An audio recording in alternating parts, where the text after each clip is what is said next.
Rabbit, rabbit. Wow, what a special day. It's January 1st.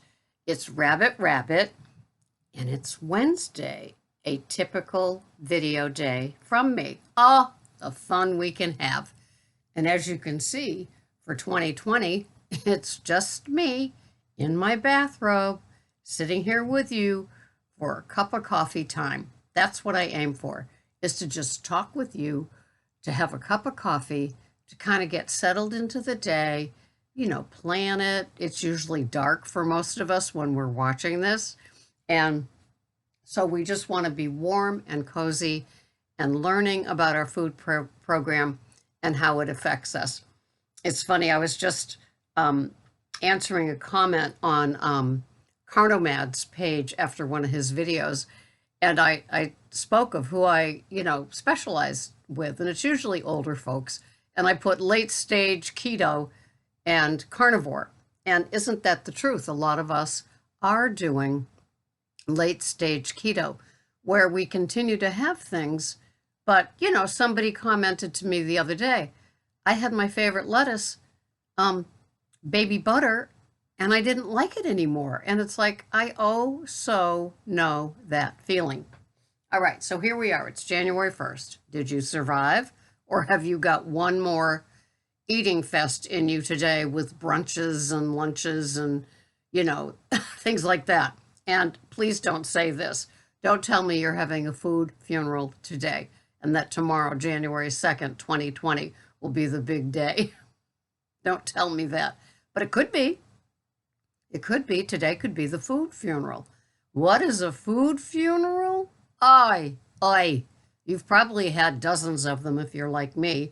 And so, because the next great diet is coming up, please, please, please don't any of you do another Weight Watchers stint.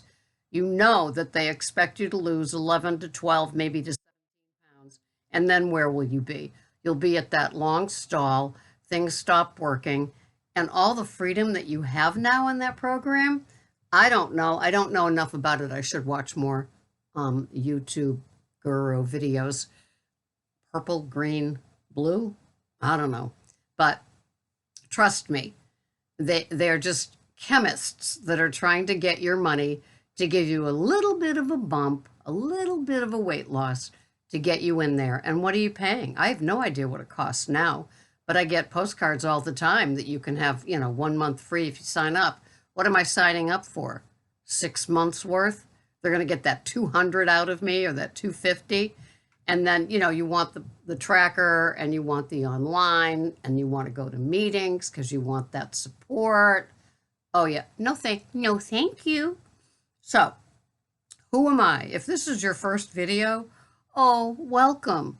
Welcome. I specialize or work with a lot of older folks that have insulin resistance. It's hard to lose. We've tried every single food plan on the planet, and we just haven't had the luck that we had when we entered keto or when we up it or eliminate a lot of things and go to carnivore. There is nothing that is so cool as seeing a woman my age or even older. I get comments from women in their, mid to late 70s that are doing carnivore. And I say, here. I could only imagine when they're with their kids, when it comes to a family gathering and mom orders, that sirloin or ribeye or prime rib at the restaurant, and that's all she has, and everybody's rolling their eyes. God forbid she should get up to go to the bathroom. Everybody's just going to be like, what is up with mom? Mom's getting healthy. That's what I say.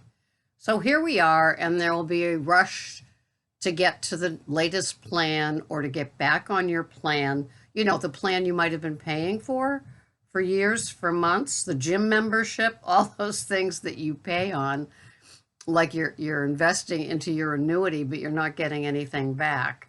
And so, this is a good time to restock your head, your pantry, your fridge.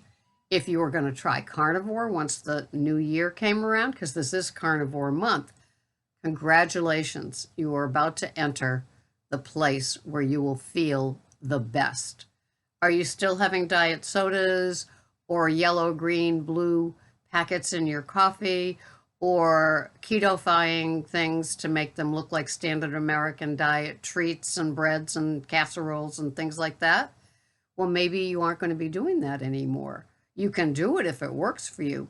But for a lot of us, we found things just stopped working. And I don't mean the scale going down. I just mean how you felt. You know, there are times, because now that I'm carnivore, I look back at my keto days and I say, wow, I worked really hard at like just having a regular food plan that was kind of keto-fied, no desserts, not a lot of keto-fying, but it's just interesting now that I'm doing this without veggies and fruits and the keto-fying for sure, and feeling how I feel and looking back and saying, wow, that's what I was doing a year ago? How interesting. And so I'm a totally different person. And my carb addict, my sugar addict, my food in general addict has been stalled, I guess. I mean, I will always be those things if I add the wrong ingredients to my foods, my food plan, and I will always be challenged by those things. And it's not a boo-hoo for me. Carnivore has just been a wonderfully simple program. First of all, cravings gone, triggers somewhat through the holiday season, but definitely being hungry, bye-bye, gone. I am so delighted. I don't worry about that. I don't watch the clock like I did when I did Weight Watchers. I just know that I'm having an OMAD mid-afternoon, and it's usually 14 to maybe 20 ounces of a meat. That's it. And I have my Redmond salt, and sometimes things are kind of heated up. Greg does a lot of smoking on the big green egg, and so then I take, like, say, the steak, and I put it in my cast iron pan with bacon grease, and I heat it up. He cooks it so it's like, you know, extremely rare when it comes off the big green egg, and then I finish it in the pan, and it's just divine. And I have it like it's a fuel. I know that this piece of steak on my plate is going to last me to my next OMAD the next day. It's just simple. I don't have to think about it. Now, it's funny, but, you know, as you get to know your body, n equals 1, which means your own self-experiment, your own journey, I find around 6 o'clock, there's a part of me every day, it's kind of funny, that wants a cream cheese and cheddar omelet. Isn't that funny? That's what it wants. It wants a cream cheese and cheddar omelet, like, you know, from like dusk to like 7 or 8 o'clock. My stomach, I can hear it gurgle like it's kind of digested the OMAD from the day before, which means the meat. And it tells me I'm hungry for that, especially when I do an overnight at the police department. And I have to laugh because I'm not going to have that. Because even if there is that, you can have it if you want it. If you're hungry, eat. But it's phantom. It's a phantom hunger. And I know that in a couple of seconds, I'm going to like be over it. I do have 3 fatty coffees as of today. Could change tomorrow. Who knows? Things always get tweaked. With some sort of fat like ghee or butter in my coffee along with my Keto. I gave up sweetened coffee and the sweetened Keto 4 or 5 months ago.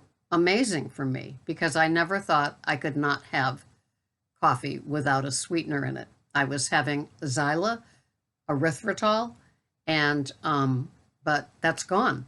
And it's even out of the house now. I sent it to Miss Joyce for her husband when he cooks. Isn't that funny? So repurposed, regifted. And so I couldn't be happier with my, I call them bridges, like Dr. Cyrus explains. My coffees with the bit of fat are bridges. And through the day, I think as a female, my body likes that fat input. Just a little fuel on the fire, no big deal, just like adding STP to the gas tank. The gas tank's full or not full, but it knows it's going to get fed, and just a little something something to get me through the day. And not food. I don't chew until I sit down for my OMAD. A lot of people do 2MAD, and they find that that works for them. A lot of people start carnivore doing 3MAD, trying to figure out how much meat they can have. A lot of people kind of get sickened by the idea of all that meat at first. But in my case, I acclimated to it quite easily. Thank you very much. So I have like twice as much meat as Greg does, because he has all those sides that I've shown you videos of that are part healthy, part standard American diet. And I just sit there with my meat, with the drippings from the cast iron pan on top, and I couldn't be happier. So if this is your revamp month, you've come to the right place. We don't ketofy, we don't glamorize, there's no visuals behind me of standard American diets. We don't promote cheating, we don't promote treats, we don't promote snacking. What we do is we let our metabolism have that wonderful divine rest, especially because our metabolisms are so much slower. If you're like me, in your 60s or 70s, even your 50s, I'm sure my metabolism was slow then too, but I just wasn't, as aware. Or I was doing the keto, and that seemed to be fine. So if you're in a revamp place, this is a good place to be. You're not going to be, hopefully, you're not going to be triggered by things. I don't like to talk about those things unless I'm sharing something about my journey or my story. And so after being a horrible sugar addict for decades, a closet eater, an eater, I'd eat alone and just sugar, carbs, sugar and carbs. I was addicted to white. I worked with somebody at that restaurant that I worked at, and we called Thursdays White Thursdays because it was all about, and here I go talking about those foods. We'd have a white potato, we'd have seafood chowder, we'd have, cheesecake, all these white foods, white flour, white sugar, white vegetables, or white starch, I should say. And yeah, I had no idea about foods, and I thought I was eating healthy. There I was buying organic sweet potatoes for my 2 sons when they were like toddlers, and I'd mash it all up and, use the healthy things and buy the good butter and organic, and, and now, all these years later, here I am just eating a slab of beef. And so for the most part. So welcome if you're new. I call all of us turtles, snowflakes, no matter what club members, turtles, snowflakes, Goldilocks for sure, where we like things the way that we like them, like coffee. I'm a Goldilocks when it comes to coffee. And that's how we do it. And the simpler it has gotten for me, the better off I feel, the less I think about it. I know that mid-afternoon I'm having my OMAD. And I'm so acclimated that it's hard to remember what it was like all day long, thinking of the next bite, the next treat, the next snack, the next meal, all of that off the table. And, I drive Uber and Lyft during the day, not at night. And I work at the police department overnight. And it sure makes working that much easier. Yes, I bring coffee to work. Yes, I have coffee, like when I get into my car to begin my day, there's a cup of coffee. But then it's just, the smooth sailing. And when it gets slow, again, I might stop home, feed the cats, have another cup of coffee. It's that simple. And the simplicity is such a gift after the years of complication of all of it. And I know that a lot of you see the value in that. It's not overnight. There's sometimes a little bit of kicking and pouting and wah, wah, wang and having cheat meals and it's my birthday and you can't tell me and all that kind of stuff. But eventually, the way that you feel puts you into a place where you make that decision, that thing above your head. See, it's above my head. That's why you can't see it because of the screen. And it's to not cheat, not have treats, not have snacks. And it's a period. I look forward to my coffees. I look forward to my OMAD. And the rest it's just not negotiable because I made my decision. So once I've made my decision and the choices come my way, it can be no thank you. No thank you. That's not in my food plan. And whatever. So I'm so glad you're here. Did you have your coffee? Was it just the right amount of time? Do you have to get ready for work now? Because it's January maybe you have one more day off. Well, I hope that you're not having your food funeral. It will do more for your trash than it will for your body. You've already had your quota. I've already had my quota. So thank you so much for watching. This has been Sarah, Pearls of Wisdom and Food, with my yard filled with all kinds of characters and all of you out there still trying to do the right thing, still trying to feel better, looking at aging and going, you're not scaring me, girly. Thanks for watching. I love you all. Bye-bye for now.